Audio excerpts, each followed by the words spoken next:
very stone. My beauty.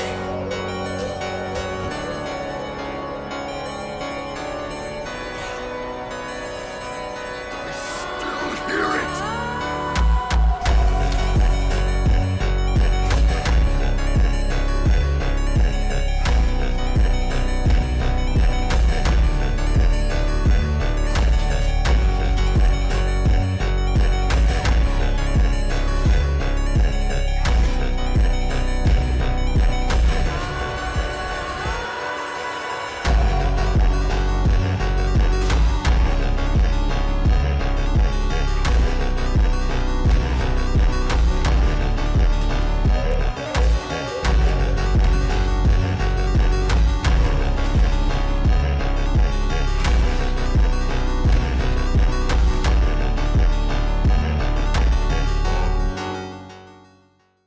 Hello yet again, everybody. Welcome back to another installment of my best build series for Baldur's Gate 3. On today's menu, we have my own spin on the Sorcerer, which was inspired by you guys. Just a few commenters who left comments on my other videos about whether or not War Cleric would be a valid or valuable addition to my builds. I mean, honestly, I was so inspired by this unionization from you guys for War Cleric in my comment section that I wanted to see for myself if it was in fact a worthy addition to any given martial multiclass. So I thought Sorcerer would be a good base to build it around, being that an extra attack with your bonus action, which is the War Cleric subclass benefit, would mean extra smites. And I thought, who doesn't want to play with a big-ass two-hander? I feel like that's why most of us even play RPGs. It actually turned out quite alright, and I got to use a subclass that I rarely see being used and have rarely used myself, which was fun in its own right. So with that being said, let's just get straight into the build.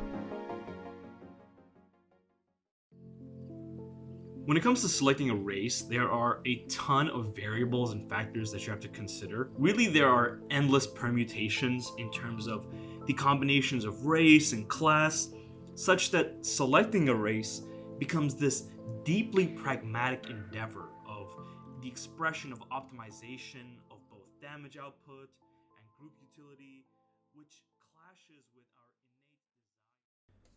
innate desire. Astarion Ex Machina. At this point, I'm running out of ways to tell you guys that Astarion is just leagues ahead of all the other available origin characters and custom races for any class that has anything to do with martial weapons and attack rolls.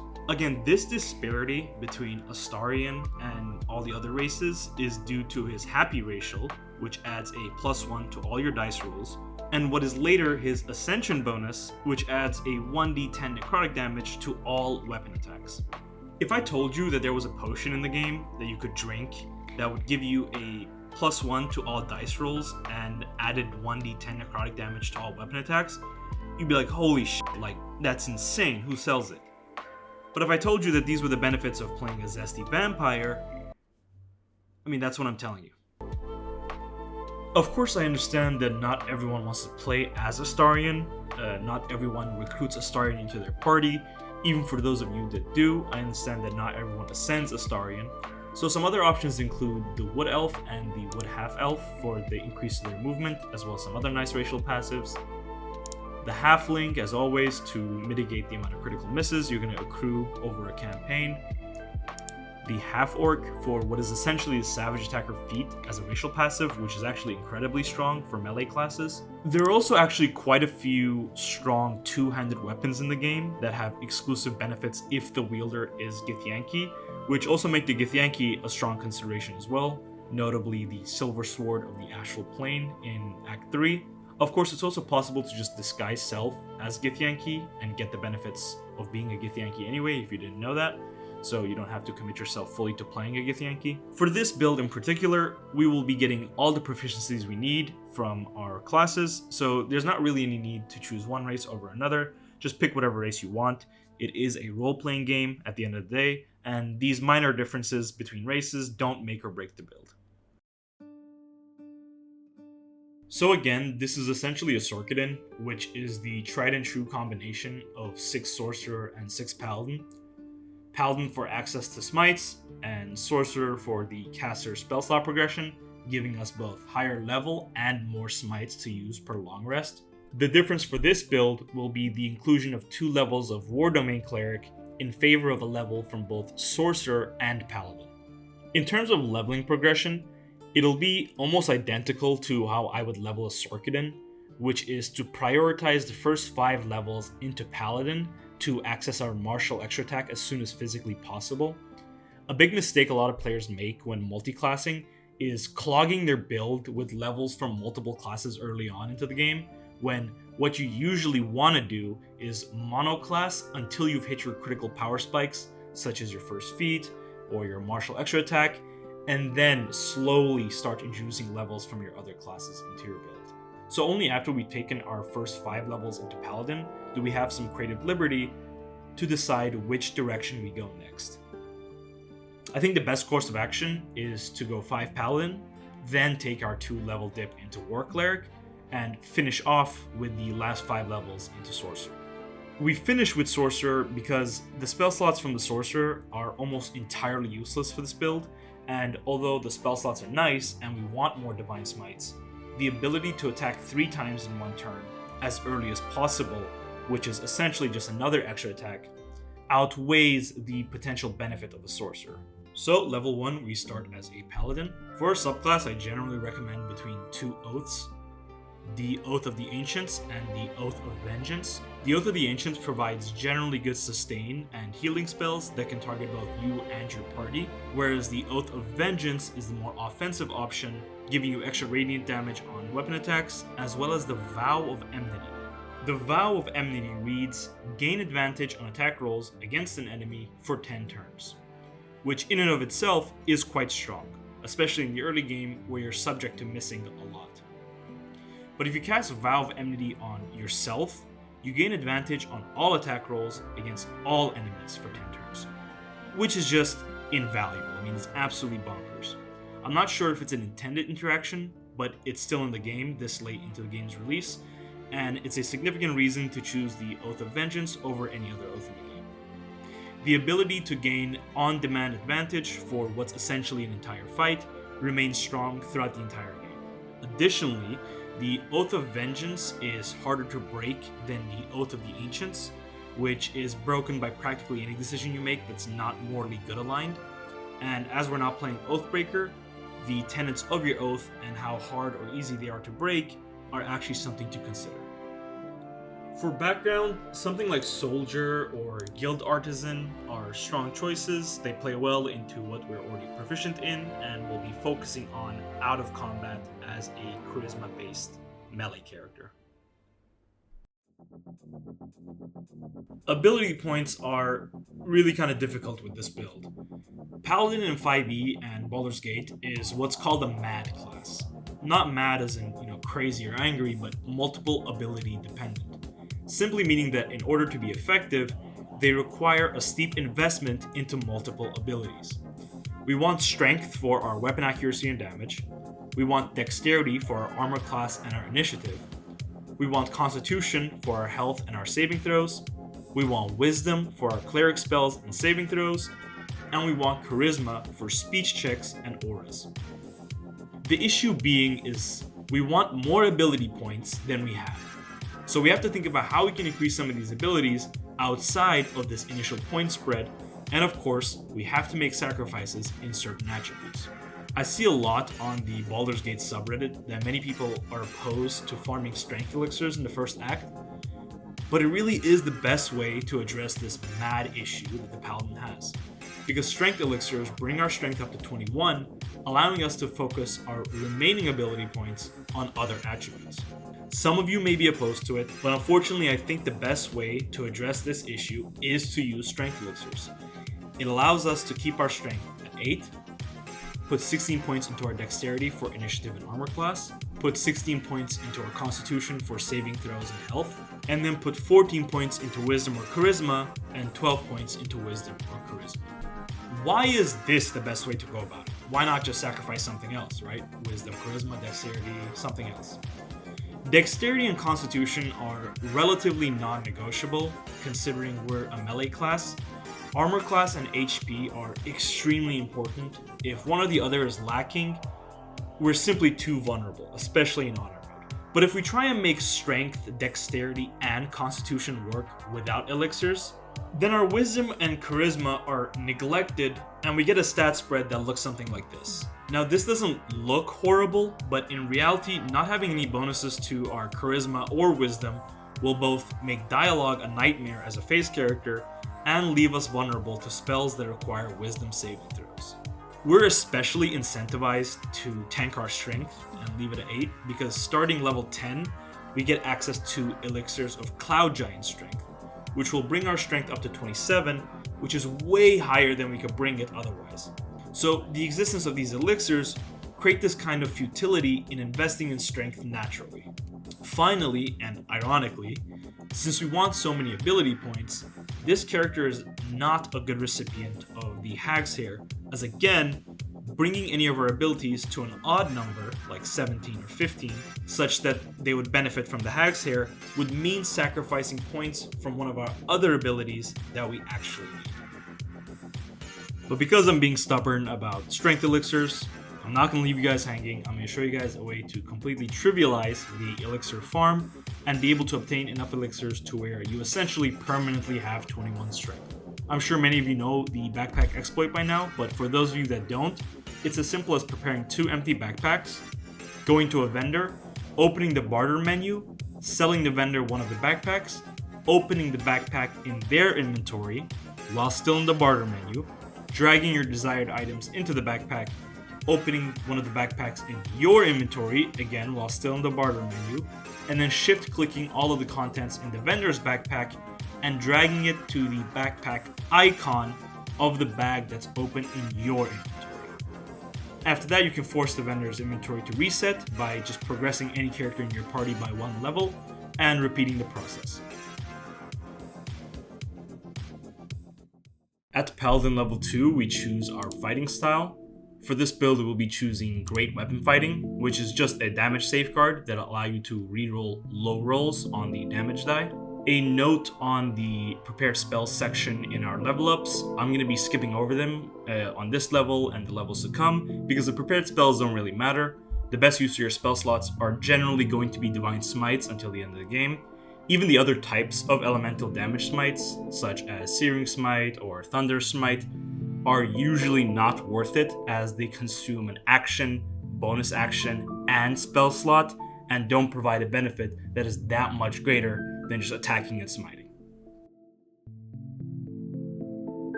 At Paladin level 3, we get access to our Oath of Vengeance subclass benefit in the Vow of Enmity. Again, a reminder, you should try and use your Vow of Enmity before combat as much as possible. It'll just give you advantage for the entire duration of the fight. At Paladin level 4, we get access to our first feat. In my mind, you really have between one of 2 options with some room to discuss a third option, those being Great Weapon Master, Savage Attacker, and I really like Sentinel, but I don't think it's as valuable as Savage Attacker or Great Weapon Master. Great Weapon Master is just the sharpshooter melee equivalent. It allows you to add a +10 flat bonus damage to all your weapon attacks at a -5 penalty cost to your attack rolls. For a lot of people, this is really intimidating, especially at level 4 where you're subject to miss anyway, but because we have the Vow of Enmity and therefore a consistent way to just grant us advantage for the entire duration of a fight, I think there's a lot more leeway to play around with it to where you don't feel the penalty as much. Add on Astarion's benefit if you're running Astarion, weapon oils, there's a ton of ways to negate this penalty. So I would choose Great Weapon Master. You can always turn it on and off too if you feel that the penalty is too hard. You don't always have to incur the -5 penalty.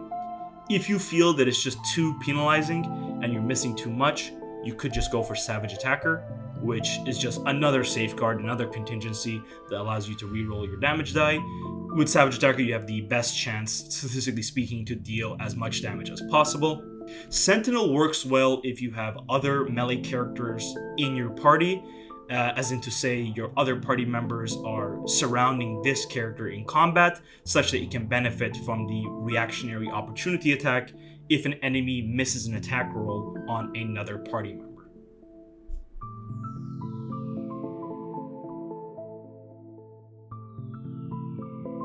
And for our final level of Paladin level 5, we finally get our martial extra attack. That's the biggest takeaway from this level. Total level 6, I think, is a good opportunity to begin our multi-classing via the introduction of the War Cleric into our build. This will mean that we're losing out on the level 6 Paladin benefit of the Aura of Protection, which in a vacuum is a really strong ability. It's one of the main reasons to keep 6 levels of Paladin in a Paladin multi-class. The issue being that because of our mad disability to invest into certain abilities like Charisma as much as we'd like to, the bonus from the saving throws becomes relatively negligible and not worth the spell slots it would take away by replacing one of the Sorcerer levels in our multi-class with a 6th level into Paladin. So this becomes a good opportunity to just divert and introduce War Cleric into our build.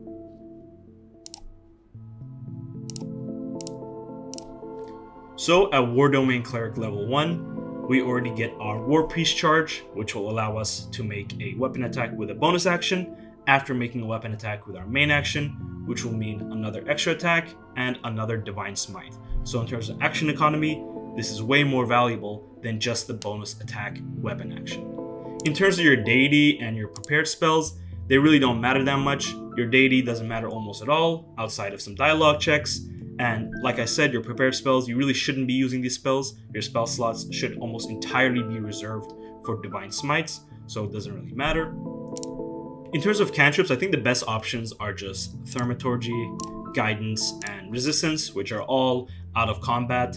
Guidance was one of the best cantrips in the game. They don't consume a spell slot, so it's probably the best choice.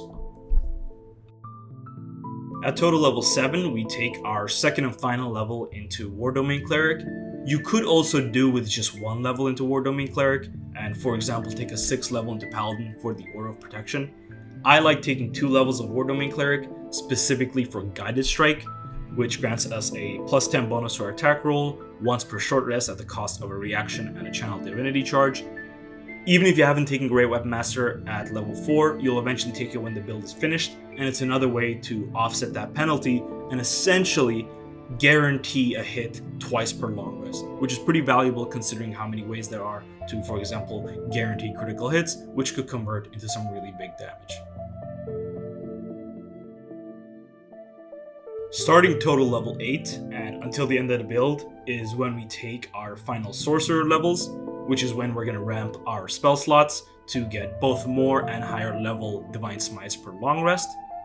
In terms of your Sorcerer subclass, the one I like to pick the most is Draconic Bloodline, as it grants us elemental resistances to our Draconic Bloodline, as well as the Draconic Resilience hit points ability, which is going to increase our hit point maximum by 1 for each Sorcerer level. It might not seem like a lot, but even that little amount is more than both Storm Sorcery and Wild Magic can provide to us. With that said, again for the Dragon Ancestor, the only thing that really matters here is gaining resistance to our chosen elemental damage type. I find that the most common elemental damage type inflicted to the player character is usually going to be fire, so I would choose Draconic Ancestry Gold or Red.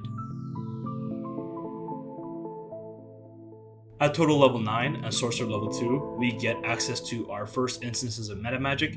Again, we really won't be using meta magic as we're going to be converting our sorcery points into spell slots for more smites.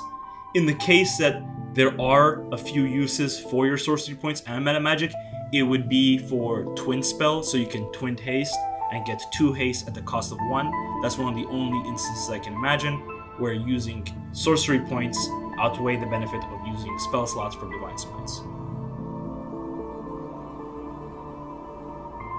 At total level 10, we take our 3rd level into Sorcerer and get access to another meta magic. Usually I would choose Meta Magic Quicken Spell, and I'm probably going to advise you guys to choose Meta Magic Quicken Spell, but our bonus actions are now reserved for weapon attacks with our War Priest charges, so again, it really just doesn't have that much use, but out of the remaining meta magics, it's the only one that has any use. At total level 11, we take our 4th level into Sorcerer, and we get our 2nd feat. If you hadn't taken Great Weapon Master before, now is the time to take Great Weapon Master. If you hadn't taken Savage Attacker before, now is the time to take Savage Attacker.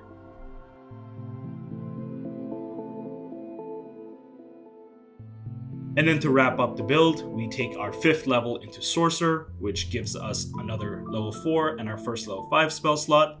It also gives us, finally, some decent spells, ones that can be justifiably used over Divine Smites in certain scenarios, such as Haste for the aforementioned application of Twin Cast Haste, or Counterspell, which is a generally great defensive measure.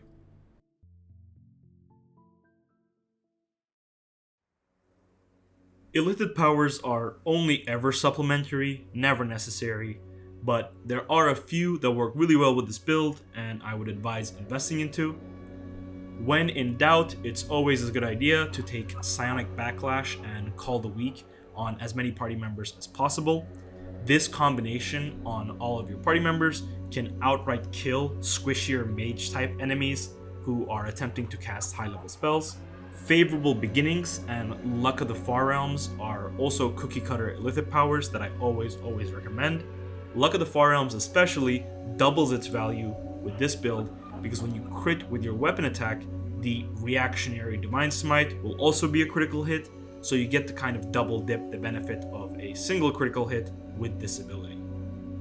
Finally, for the Inner Circle abilities, the Shield of Thralls is one of the best sources of temporary hit points, and considering we are a melee character that are surrounded by enemies, it has the potential to land this devastating AoE stun on a number of enemies, which can win you the fight entirely. Moving on to partial Illithid abilities. Again, I went over this in my Paladin video, but to skim over it, Fly is just a little too good for melee characters, as Battleground Traversal ceases to be a problem upon taking it. Whereas if you don't have it, movement becomes a serious issue in terms of being able or unable to reach certain enemies. Coupled with Psionic Dominance, which is literally a better and free version of Counterspell per long rest, the only reason you would ever not go partial Illithid, which I can understand of course, is because you don't like the Illithid appearance. So if that is your reason, I understand. Otherwise, honestly, there's not really much to think about. These Illithid powers just come at absolutely no cost, both mechanically and in a role-playing sense, and give you a lot of quality of life upgrades. On to the best in slot gearing section. If you're new to my videos, first of all, welcome. The way I usually structure my gearing section of the video is by splitting it by act, where I'm wearing what I think is the best available combination of gear in that act, with alternatives in my inventory that you can wear until you get the gear that I'm wearing, or just switch it out interchangeably. Let's get into it. For our helmet, I have the Haste Helm, which you can get from a chest on a wagon in the middle of the Blighted Village, giving us extra movement speed that helps us cover distance in fights. There are no capes available in Act 1 unless you're playing the Dark Urge, in which case it's obviously the best cape and the only available one. For armor, I have the Adamantine Splint armor that you can craft after defeating Grim in Grimforge as the best heavy armor in Act 1. Specifically, the magical plate and attackers can't land critical hits on the wearer tag will do a lot in terms of mitigating incoming damage. For our gloves, I have the Gloves of the Growling Underdog, which you can get from the Treasury Room behind Jorah Ragsland for yet another source of advantage to offset the Great Weapon Master penalty for when you run out of Oath charges and can't cast the Vow of Enmity. For boots, I have the Disintegrating Nightwalkers dropped by Nier in Grimforge, extremely useful in terms of helping us move around the battlefield uninterrupted by negative status effects with a nice free Misty Step. Our necklace is going to be the Broodmother's Revenge dropped by Kaga in the Druid Grove that gives us a pretty decent 1d6 poison damage on heal to our weapon. For our two rings, we have the El Clasico, the Caustic Band, and the Strange Conduit ring, which are probably the best rings in the game for martial damage dealers. The Conduit ring, which you can find in a chest in Inquisitor Wargaz's room inside the Creche, and the Caustic Band sold by Dareth Bonecloak in the Myconid colony. There are actually a surprisingly high number of good great weapons in the first act, but for this build, I think the best one remains to be Svartalby's Runeseeker, which is dropped by Gauntlet Yeva in Joaquin's Rest. It adds a 1d4 bonus to your attack rolls against creatures that have already taken damage, which basically in practice means permanently having Bless, which is insane considering the extent to which it can offset the Great Weapon Master penalty. Now this is a tough fight. The gauntlets are level 5 in Walking's Rest, but it's one you can actually take on without facing any repercussions in terms of being able to free Counselor Floric, so fighting the gauntlets at Walking's Rest are worth it purely for this weapon. Some alternatives include the Grimskull Helm, obtained by defeating Grim, the Periap of Wound Closure, sold by Lady Esther in the Mountain Pass, the Pearl of Power Amulet, sold by Omelum in the Myconid Colony to restore up to a 3rd level spell slot, and therefore a smite, the Luminous Armor found in a chest in the Selûnite Outpost in the Underdark, the Gloves of Power dropped by that really annoying first goblin boss you encounter outside the Jewel Grove, the Whispering Promise Ring sold by Volo the Bard, which pairs really nicely with both our weapon and our amulet, Crusher's Ring dropped by Crusher the Goblin in the Goblin Camp for even more movement speed, the Ring of Protection, which is a quest reward for stealing the Druid's Idol and giving it to Mole for just some more armor class and saving throws.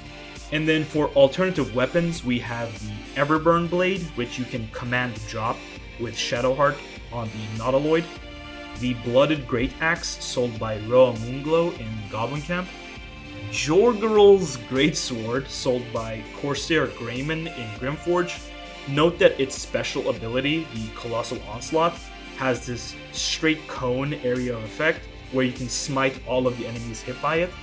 And what is actually probably the best great weapon in Act 1, especially if you're Githyanki, the Soulbreaker Greatsword dropped by the Gith Captain in Crashulek for an amazing additional 1d4 psychic damage and +2 bonus to our initiative.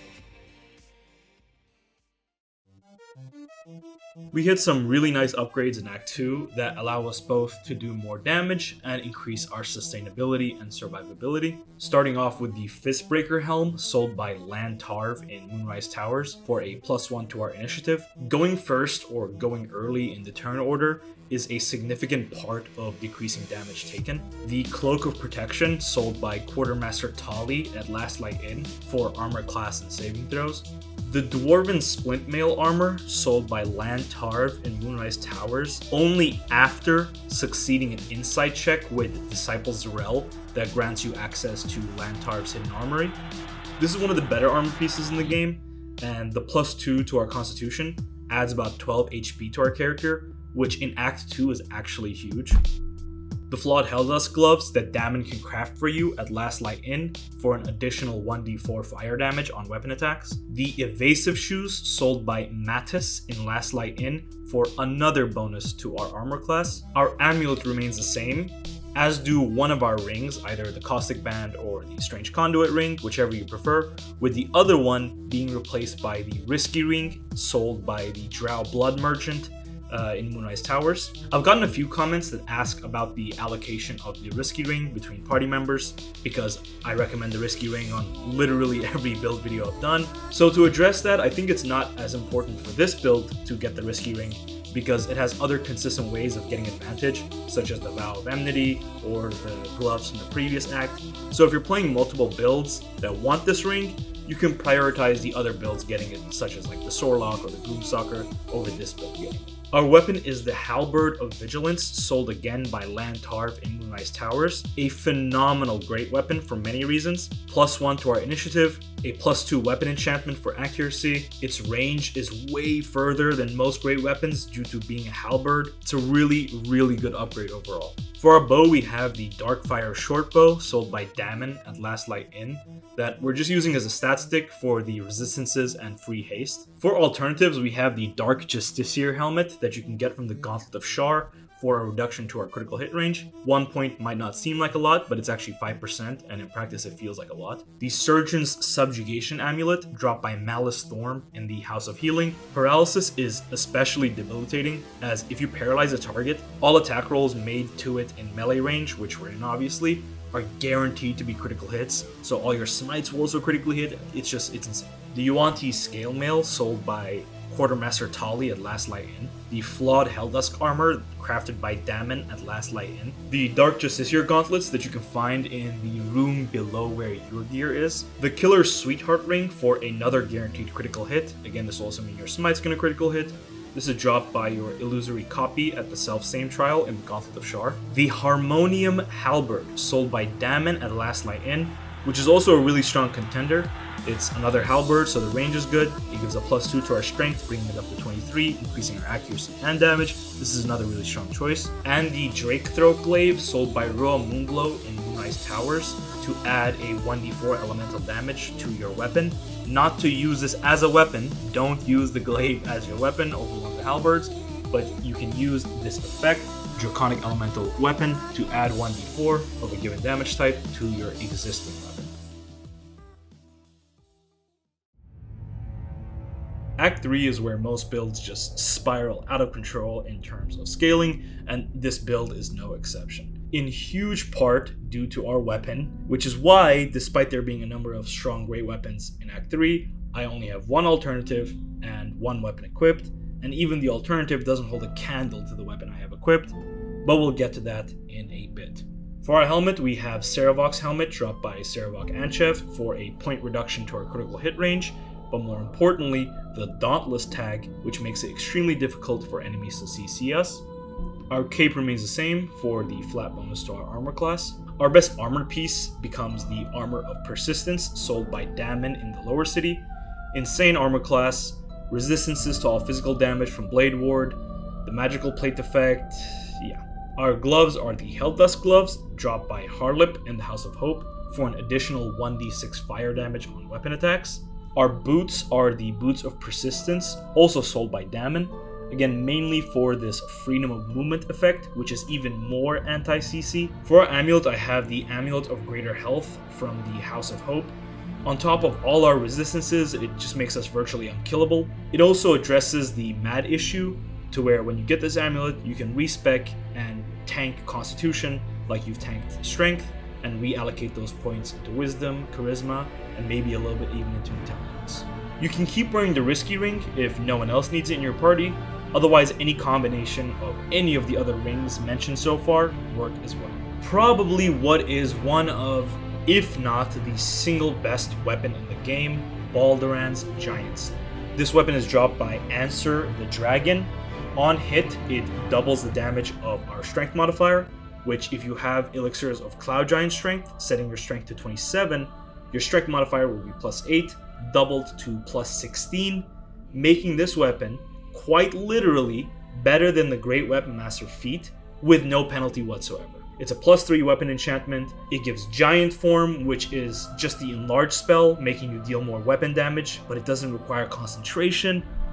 I think Larian understands the disadvantage that melee builds have in this game compared to ranged builds, so they made this just completely broken ass weapon to try and close the gap, but I'm not complaining. The weapon is super fun to use, probably the best in the game. For a bow, I have the Deadshot bow sold by Fitz Firecracker in the lower city. This is just as a stat stick to reduce our critical hit range by another point, being that our helmet has crit reduction as well. For our alternatives, we have the Helm of Balduran, which you can find behind Answer, and you don't even have to fight him to get to it. The Helldusk helmet, which you can grab from a vault inside the House of Hope. The Cloak of Displacement, sold by Entharl Danthalon in Worm's Crossing. The enemy having to make a 20 DC attack roll with disadvantage to even hit you is pretty ridiculous. The Helldusk armor dropped by Raphael, which is good, great even, but it's better suited for other characters in your party that don't have heavy armor proficiency, so that you can maximize the value of the Helldusk armor tag. The Gauntlets of Hill Giant Strength from the House of Hope, which, yeah, although it sets your strength lower than the Cloud Giant Elixir, and I wouldn't recommend it for that reason, it can also allow you to focus on different elixirs, namely the Bloodless Elixir, which is definitely a better elixir in a vacuum than the Cloud Giant Strength Elixir. The Legacy of the Master, sold by Damon for some flat accuracy and damage. The Crater Flesh Gloves, which you can buy after becoming an Unholy Assassin. Again, also very strong, but better suited on another party member that's more likely to crit than a build that just has 2 points of critical hit reduction. Until you get the Balduran's Giant Slayer, You can consider using the Sword of Chaos dropped by Sarevok and Chev, I guess, but I don't even think that this is better than the Halberd of Vigilance from the previous act. But it doesn't matter because none of them are even as close to Baldur's Giant Steel.